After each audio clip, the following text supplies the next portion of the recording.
Olá, ouvintes! Está no ar mais uma edição do podcast Toda Voz, que traz assuntos relacionados à nossa Secretaria de Combate às Opressões, do Sindicato dos Petroleiros de São José dos Campos e região. Eu sou a Raquel Lima, jornalista do Sindipetro São José dos Campos. Sou uma mulher branca com cabelos enrolados e pintados de vermelho, mais ou menos na altura da orelha, e tenho olhos escuros. A gente começou querendo fazer um episódio de letramento da sigla LGBTQIA+. Mas, ao conversar com as entrevistadas de hoje, percebemos que o universo queer é muito mais amplo e próximo de todos do que a gente imagina. E talvez a gente precise de uns 20 programas só para letramento dessa sigla. Mas hoje a gente vai surfar um pouco na onda do letramento das pessoas trans e principalmente da INTE, já que outubro é o mês da visibilidade intersexo. O Dia Internacional da Visibilidade Intersexo é celebrado em 26 de outubro. Essa data foi escolhida por conta de uma manifestação em 1996, em Boston, nos Estados Unidos, durante uma conferência da Academia Americana de Pediatria. E essa ficou conhecida como a primeira manifestação pública de pessoas intersexo já registrada. E você deve estar se perguntando aí, nossa, mas tão tarde, só nos anos 90? Será que são poucas pessoas, então, no mundo que são intersexo? Não. Hoje a gente vai descobrir que, pelo contrário, estatísticas levantam que mais ou menos 2% da população é intersexo. Então, também há fatores biológicos nessa siglinha aí do LGBTQIA+, e muito mais. Hoje vamos falar sobre isso, identidade de gênero, expressão de gênero, orientação sexual e sexo biológico. Ficou boiando aí? Então aumenta o som que esse podcast vai te ajudar e muito. Vem aqui que vamos te abrir a mente.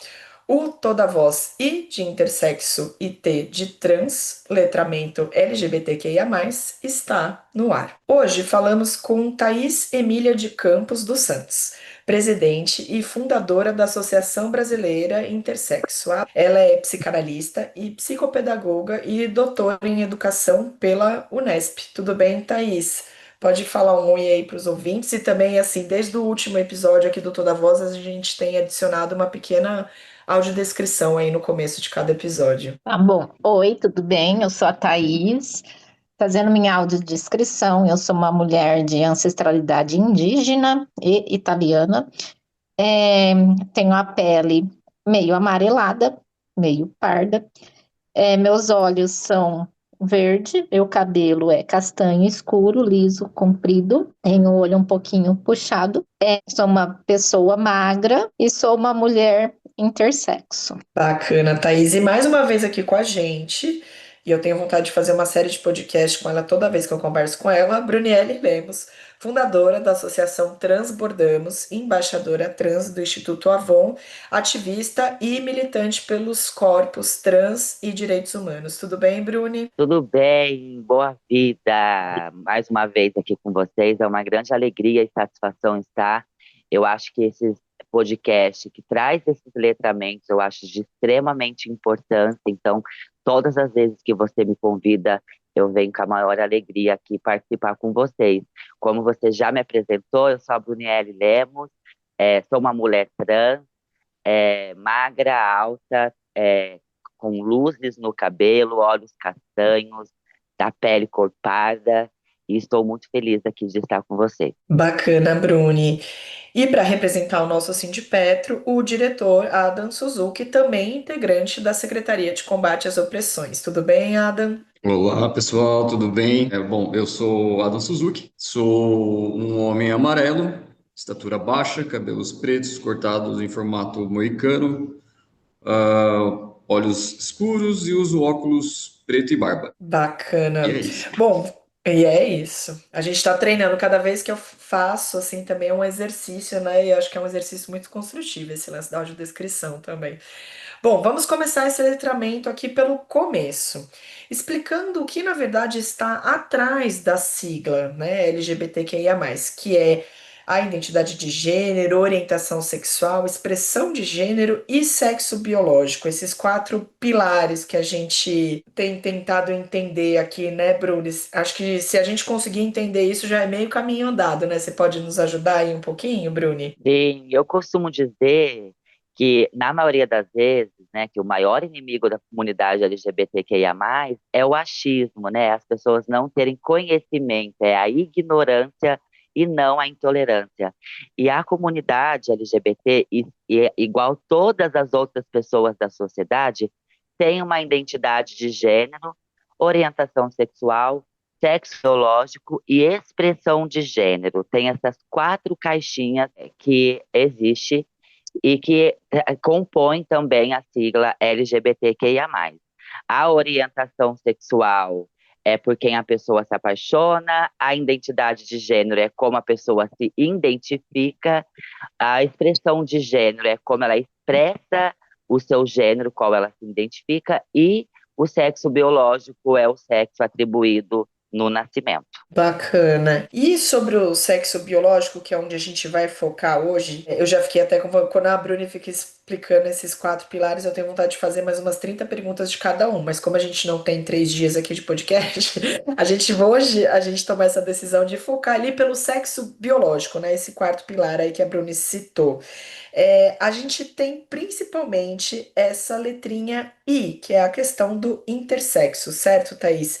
Me explica o que são pessoas intersexo e o quão presente elas estão na nossa sociedade. Então, pessoas intersexo, né, são pessoas que nascem, né, é uma condição congênita, né, uma questão nata, com características corporais que fogem ao padrão, à congruência estipulada pela biologia e pela medicina do que é o macho e a fêmea. Então, por exemplo, o macho, ele vai ter a seguinte congruência, ele vai ser cariótipo XY, vai ter testículo, pênis, na puberdade vai desenvolver as características sexuais secundárias, que é a virilização, né, que vai nascer pelo, engrossar a voz, tal. Então, isso é o macho, né, que é registrado como masculino no Brasil.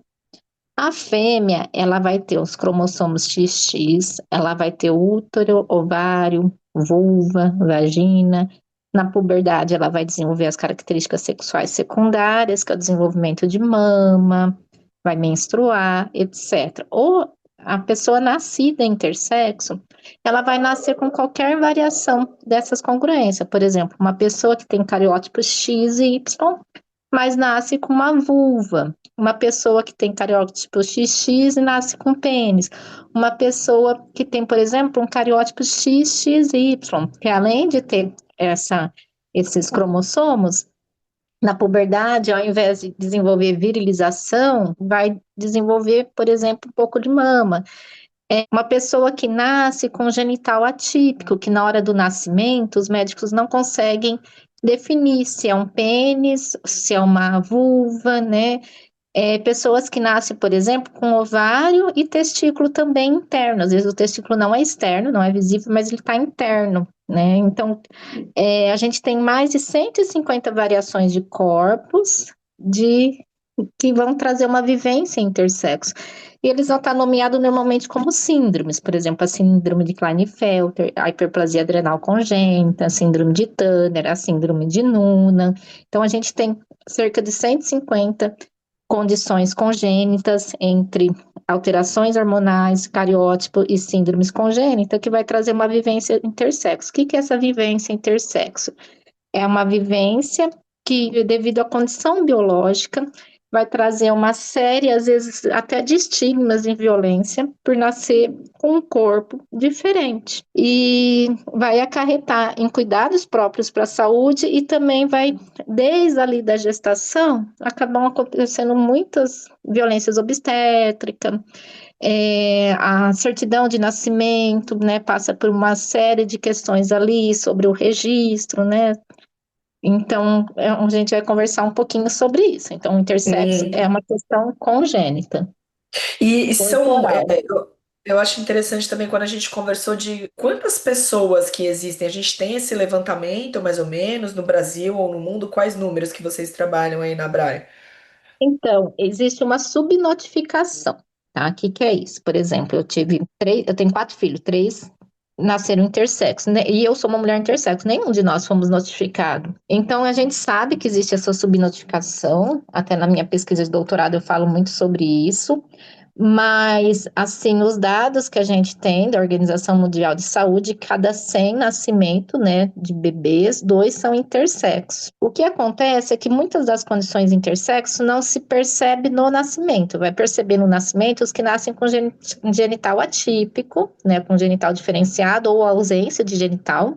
Mas muitas pessoas intersexo nascem sem genital, e às vezes as pessoas pensam, o intersexo é hermafrodita. Não, hermafrodita é uma das condições de intersexo, também é visível ao nascimento. Mas a maioria vai perceber na puberdade, quando não tem virilização ou feminilização do corpo, né?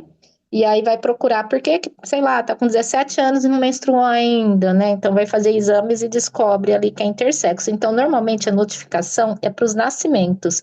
E mesmo nos nascimentos tem uma subnotificação. Então, a gente sabe, né, uma pesquisa que a gente realizou com a jornalista intersexo Cel Albuquerque, com a terapeuta ocupacional que também é intersexo, Dione Freitas, e eu, a gente chegou a 9% da população intersexo. Por exemplo, que você citou esses nomes de síndromes e tal. Às vezes as pessoas chegam a ser notificadas com essas síndromes e não, vou usar o termo classificados, depois se você me corrige, e não classificadas como intersexo, assim, às vezes os É, médicos só dão esse nome da síndrome também, isso acontece? isso, porque essa Hum, síndrome ou essas condições, essas variações corpóreas, elas vão estar classificadas na medicina como DDS, que antigamente chamava diferença do desenvolvimento do sexo, mais antigamente ainda era ADS, que era anomalia do desenvolvimento sexual, e hoje, desde 2019, são chamadas de diferenças do desenvolvimento do sexo, na tentativa de humanizar esse termo na medicina.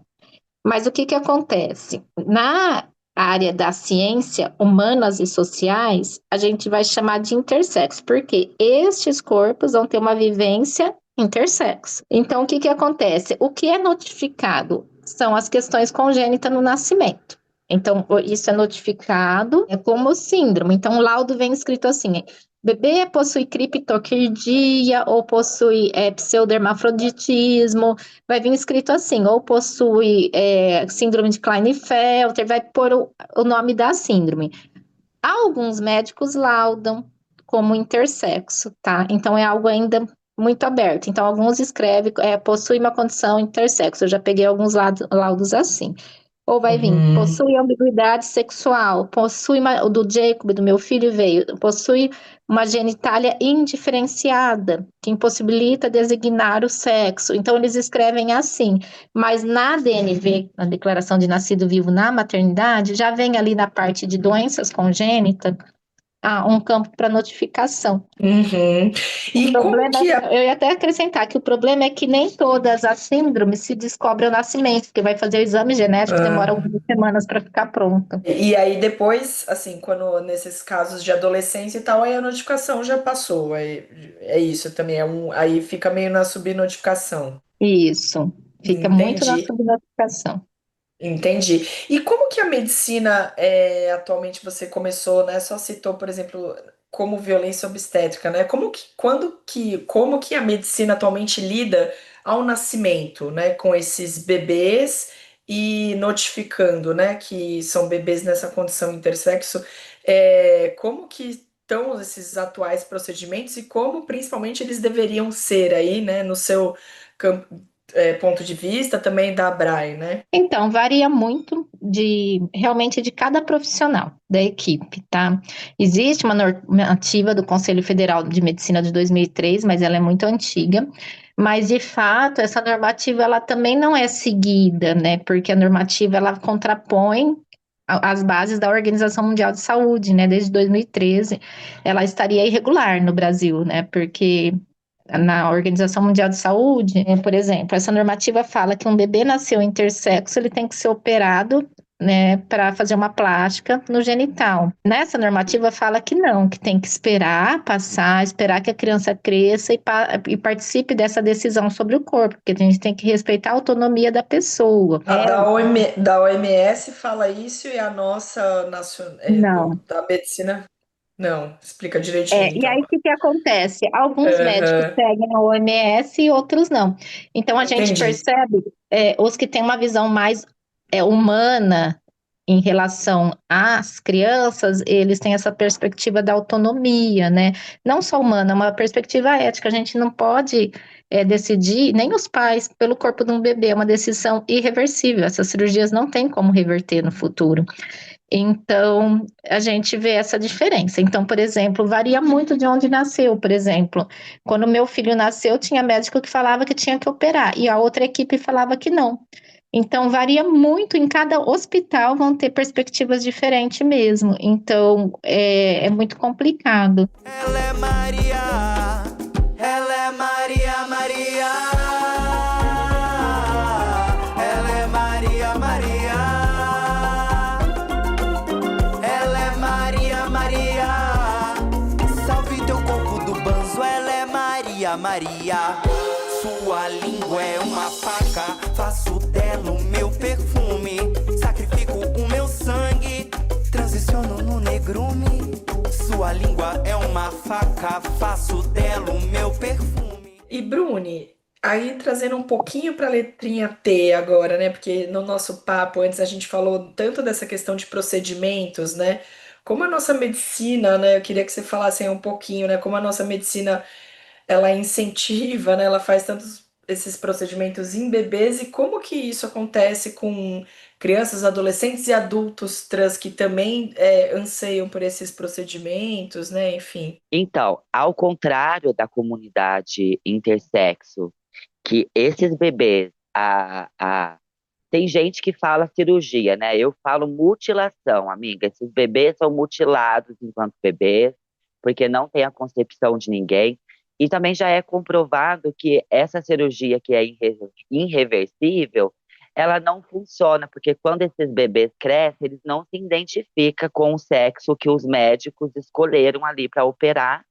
E aí essa criança vai crescer, ela não vai se identificar com o gênero ao qual foi escolhido ali na cirurgia, né, enquanto bebê, e vai se transicionar e ser uma pessoa trans também, né? Então existem várias pessoas intersexo que também são pessoas trans. E quando a gente traz essa questão da biologia para a letra T da comunidade LGBTQIA+, a letra T ela é uma identidade de gênero. A identidade de gênero, ela se desperta no ser humano por volta dos 3, 4 anos de idade. O que que a ciência traz sobre as pessoas trans? Essas pessoas nascem com incongruência de gênero, né? Para além da nossa genitália, porque hoje em dia no Brasil tudo é ingestado na genitália, né? Então, nasceu com pênis é azul, nasceu com vagina é rosa, e já tem toda uma construção social em torno dessa criança, né? Menina vai fazer isso, menino vai fazer aquilo. Para além da genitália, no nosso corpo existem hormônios, cromossomos, neurônios, uma série de fatores que tem que ligar com aquela genitália, porque se não ligar, a pessoa não vai se identificar com aquilo e ela vai se transicionar e ser uma pessoa trans. Então, a ciência explica que na gestação desse bebê, o feto, né, o bebê, ele é feito, o corpo desse bebê, ele é feito para um gênero e o cérebro se estrutura para outro gênero, né? Então, vamos dar um exemplo. O corpo se estruturou para o sexo masculino, mas o cérebro se estruturou para o gênero feminino. Então, quando essa criança nascer, ela não vai se identificar com o sexo atribuído no nascimento e ela vai transicionar e ser uma pessoa trans. Então, as pessoas trans, ela nasce com incongruência de gênero. Em janeiro de 2023, foi o prazo máximo que a Organização Mundial da Saúde deu para todos os países se adequarem ao CID, tirar do CID-10, que fala sobre a saúde mental, e colocar no CID-11, que fala sobre a saúde sexual, sobre a incongruência de gênero. E aí, diferentemente das que pessoas intersexo que têm essa cirurgia forçada pelos médicos, as pessoas trans enfrentam muita dificuldade para conseguir uma cirurgia. Primeiro que para a pessoa trans conseguir uma cirurgia, ela precisa ser maior de idade, ela precisa já ter feito a sua transição de gênero e ter pelo menos 2 anos de acompanhamento psicológico e de acompanhamento hormonal, que é onde essa pessoa faz toda uma terapia hormonal para se adequar ao gênero a qual ela se identifica, né? Então, no Brasil, existe pouquíssimos espaços ambulatoriais que faz esse acompanhamento médico, tanto psicológico quanto de hormonização, para as pessoas trans. Trazendo esse cenário para São José dos Campos e para o Vale do Paraíba, a gente não tem aqui em São José dos Campos um ambulatório de hormonização. Em Jacareí tem, Caçapava tem, Lorena tem, Taubaté vai inaugurar o de lá e Caraguatatuba também vai inaugurar de lá. São José está muito atrasado nessas questões. E as pessoas trans, atualmente, elas têm acesso à saúde pelo Google. Elas pesquisam lá no Google e fazem a automedicação. Então, a automedicação na vida das pessoas trans é comum. Uma pessoa trans vai passando a receita para outra para que essas pessoas possam fazer a sua hormonização e ter a transformação corporal desejada pelo sexo e o gênero a qual ela se identifica. Então, é muita dificuldade para as pessoas trans conseguir ter acesso à cirurgia. E o Estado, ele oferece, dentro do processo transexualizador do SUS, porque já existe uma portaria no SUS para isso, oferece a cirurgia de readequação sexual, oferece a cirurgia de feminização facial, prótese mamária, retirada de mamas. Só que para mim conseguir acessar as cirurgias do Estado, eu preciso ter esses 2 anos de acompanhamento médico, com acompanhamento psicológico e com acompanhamento de hormonização. Então, se o município ele não assiste essas pessoas através do ambulatório trans, elas não acessam um serviço do Estado. Então, fica muito difícil para as pessoas trans conseguir fazer a sua transição de gênero com saúde. Então, a automedicação é a realidade, o silicone industrial é muita realidade para essas pessoas, sendo que não era para elas acessar mais o silicone industrial, sendo que já existe uma portaria no SUS para atender essas pessoas. E o que acontece? O silicone industrial ele é R$ 800 1 litro aplicado. Quem aplica são as bombadeiras, são travestis que são mais velhas, mas que não têm nenhum conhecimento em medicina, em enfermagem, nem nada.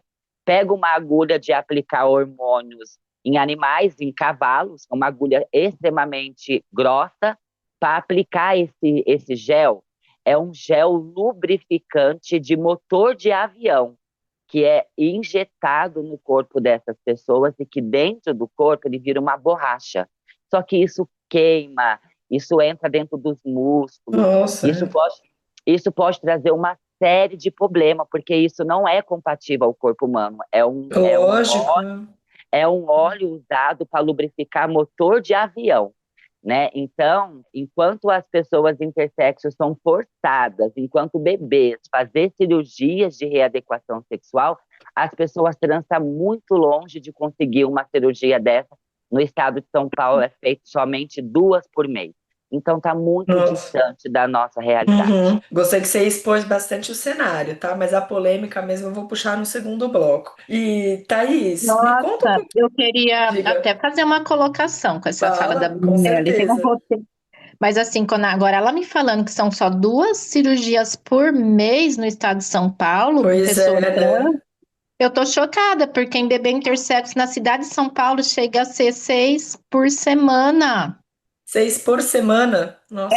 Eu tô chocada, assim, como para quem não quer ou não tem direito a escolher sobre o seu corpo, é feito. E para quem precisa, porque é uma demanda ali eu entendo a pessoa trans como também uma questão biológica, né? Porque tem uma questão neural e tal.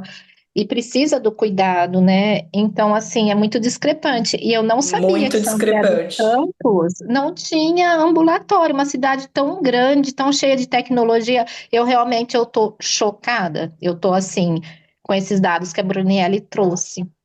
Pois é, né? Eu acho que é a questão da ignorância. É importante saber o quanto está sendo negligenciado. Sim, sim, verdade. É a nossa cidade, né, Adam? Sempre na vanguarda aí da estupidez, né? Tipo, meu Deus. Gente certa, gente aberta. Se o amor chamar, eu vou. Pode ser muito bonito o mar, o sol, a flor, mas se não abrir comigo, não vou. Thaís, eu queria acabar esse bloco aqui também um pouco contando a sua história, porque eu acho ela, quando você me contou, eu achei muito ilustrativa nesse sentido de que é possível que tem várias pessoas, inclusive, que estão escutando esse podcast no momento, que são intersexo e nem sabem, né? Eu queria que você contasse um pouquinho de como que você descobriu que você era uma pessoa intersexo, né? Que foi inclusive após, né, o nascimento do seu filho. Sim, a minha história começa assim. Na puberdade, eu demorei para menstruar, eu não menstruava e tal. E aí, uma vez eu passei mal, eu treinava, eu competia natação. E aí, eu tava fazendo abdominal, me deu uma dor muito forte, eu tive que ir pro hospital. Aí, fiz uns exames lá, ginecológico. Aí, os médicos falaram que eu tinha uma alteração ali no ovário. Não explicaram para mim o que era, mas explicaram para os meus pais. Sabe aquela coisa, né? Sempre. E que eu tinha, não podia mais treinar e que eu tinha que tomar hormônio, porque senão eu podia virilizar e desenvolver características masculinas. Mas aí eu tinha alergia dos hormônios, então sempre foi a minha vida inteira eu fiz esse acompanhamento, porque nenhum hormônio estava certo. Eu acompanho com o mesmo médico desde os 17 anos até hoje. E aí o que acontece é que então eu acabo ali, né, tendo esse acompanhamento. Ele sempre explica da questão da virilização, mas ele também fala que ele vai ali me acompanhando, né? Então na vida toda. Eu passei algumas exposições em atendimento médico quando eu não podia ir no meu médico, por exemplo, quando eu fazia faculdade, fui estudar em outra cidade. Aí uma vez eu tinha sempre essas dores, eram, de verdade, gente, era quase toda semana eu ia pro hospital com dor. Aí tinha uma medicação que tinha que fazer ali. Aí eu lembro que uma das vezes que eu fui pro hospital, uma equipe de residente me atendeu, daí um médico falou: "Ah, ela tem tal condição, e aí ela pode virilizar, não sei o que." Aí cada hora entrava um residente para ver meu corpo. Eu pensei, gente. Aí uma residente falou assim: "Ai, credo, que absurdo." Então, assim, então, assim, teve essas violências aí, mas eu sempre levei de uma boa. Para engravidar meus primeiros filhos, eu tive que realmente fazer tratamento hormonal, e para manter a gestação, eu também sempre tive que tomar hormônio, porque meu corpo funciona diferente. Mas eu nunca tinha escutado falar no termo intersexo, né? Mas sim que eu tinha uma síndrome que eu podia ter virilização se eu não tomasse os hormônios. E que para eu engravidar eu tinha que fazer tratamento e tal. Só que acontece que o meu terceiro filho nasceu com um genital atípico. Mas já no pré-natal descobriu que ele tinha um genital atípico, né? Então, como ele tinha uma cardiopatia grave, que já descobriu na gravidez, e suspeita de anencefalia, eu tive que fazer um exame que é muito raro fazer na gravidez, que é a ressonância fetal, uma ressonância do bebê. Aí nessa ressonância apareceu que, além dos problemas cardíacos, e ele não tinha nem cefalia, ele tinha microcefalia no cérebro, né? Deu para ver. Ele tinha, onde eles achavam ali que era um pênis, ele tinha um clítoris aumentado. Então, ali, depois que faz essa ressonância, um dos médicos chega e fala para mim: "Olha, teu bebê tem uma outra questão que a gente não tinha visto, que se configura em algo muito terrível e que ele pode nascer com uma aparência horrível." Falaram desse jeito para mim. Violência obstétrica, uma mulher grávida de 7 meses. Você já tem todo um vínculo com o bebê. E aí, onde a gente achou que era um pênis, tem um clítoris aumentado. Então, provavelmente, ele vai nascer com uma aparência muito anômala. Isso se confere numa anomalia de aberração sexual, esses termos. Olha o quanto isso é violento. E se você quiser interromper a gestação, né, o mais orientado seria isso: interromper a gestação porque é um bebê que se configura numa vida infeliz. E aí eu falei, olha, eu já tô no 7º mês. Se eu não quisesse nem ficar grávida, eu não tinha ficado, né? Sou adulta. E eu vou ter. Até porque eu sempre trabalhei com crianças com doença rara e muitas morriam, era paliativo, e muitas se beneficiaram de transplante de órgão. Então eu pensava, alguma coisa pode ser transplantada. Então eu pensava também, se ele não viver, vou doar os órgãos. E aí, o que aconteceu? Quando ele nasceu, né, a maior preocupação era o cérebro, o coração. Ele podia nascer e morrer. Mas não, né? Ele nasceu, nem precisou de oxigênio, chorou bonitinho. E ao contrário do que diziam, ele já viu meu bebê, ele era lindo, ele não tinha nada de feio, de anomalia, de aberração. E aí, o menor problema, que ninguém, assim, uma alteração na estética do genital não leva à morte, né?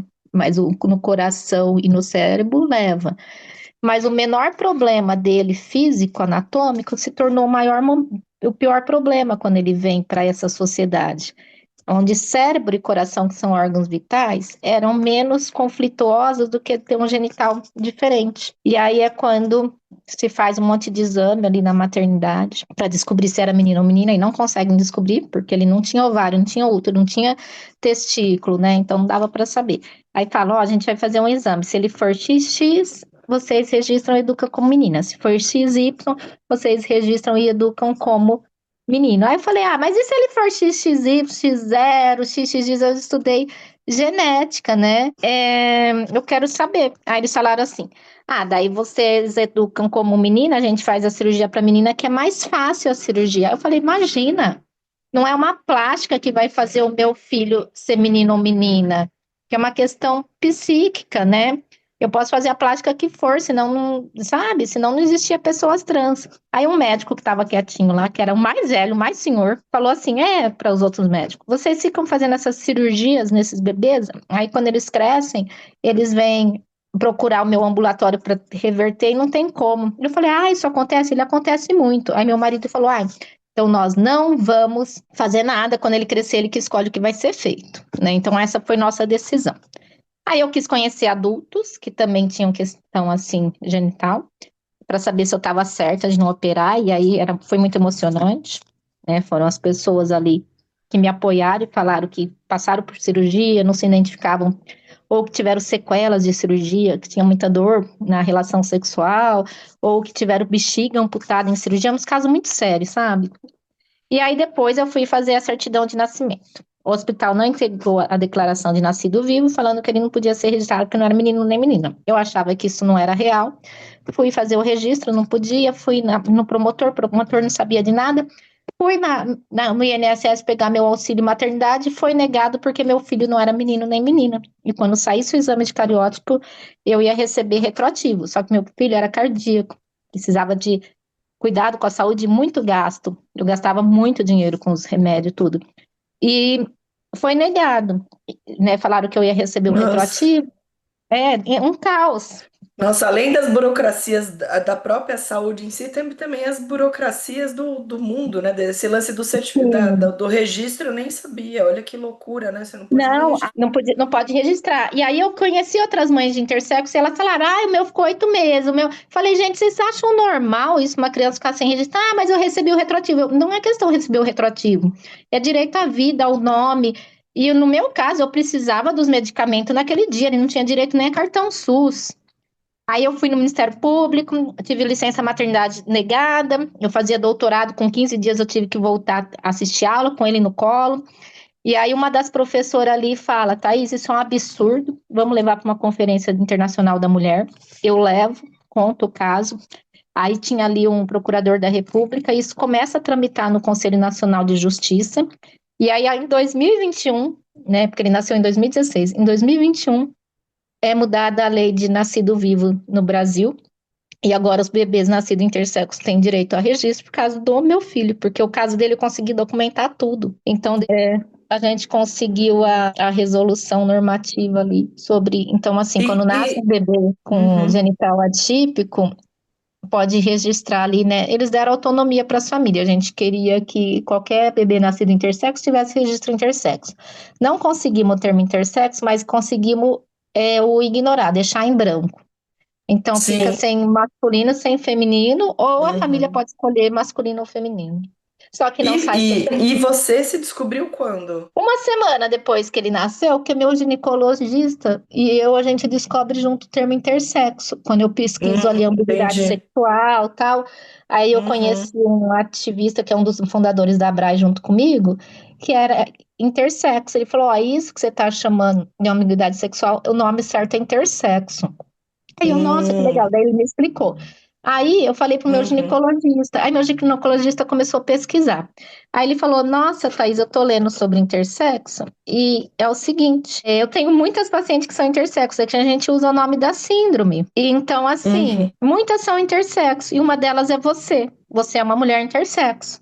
Aí ele que me falou Uhum. que eu era intersexo, a partir do que Sim. ele estava estudando e lendo.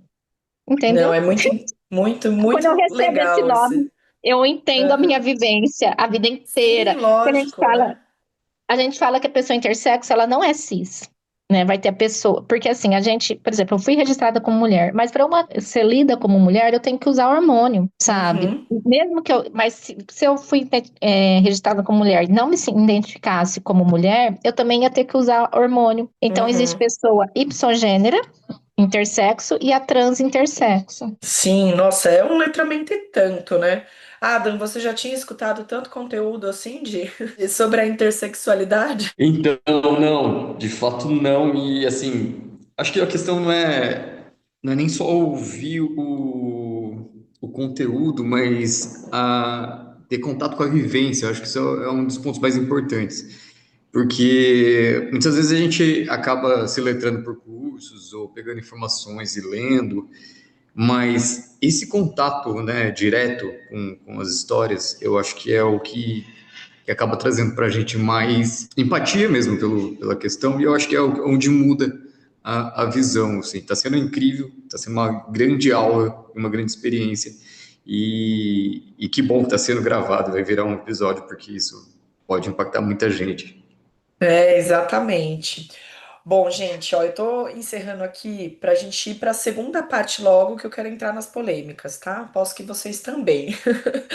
É, eu queria só agradecer aqui esse primeiro bloco, né, que a gente faz. O segundo bloco sai daqui uma semaninha, fiquem atentos, tá? Desde já, muito obrigado já, Thaís, Bruni, Ada. A gente pode fazer só uma rodadinha rápida aqui de despedidas, e aí no segundo bloco a gente deixa mais sobre cada associação de vocês e tudo mais, tá bom? Obrigada, Thaís. Obrigada, Bruni. Obrigada. Bom, essa foi a primeira parte e vocês fiquem atentos aí para a segunda que sai na semana que vem. Esse é o podcast Toda Voz, um olhar da Secretaria de Combate às Opressões, pois toda voz importa, toda voz merece espaço e respeito. Eu sou a Raquel Lima e a edição é do Lucas Assani.